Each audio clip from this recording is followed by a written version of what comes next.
yau kuma zai muku bayani akan wata matsala ce da take damun mutane. Kamar misali mutum ya yi create Google account ɗin shi, kama email ɗinka ka mance mode pass ɗinka ko in ce code ɗinka, to ga yadda za ka yi ka gano shi ba tare da ka sha wahala ba.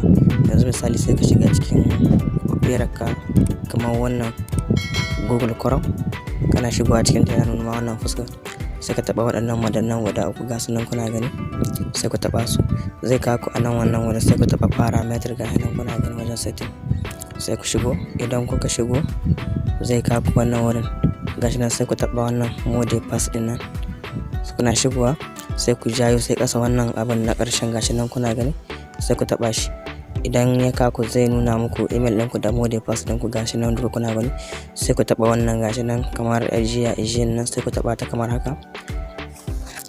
Na taɓa ta zai nuna muku gashi nan kuna gani, shine wannan mode pass ɗin gashi nan kuna gani.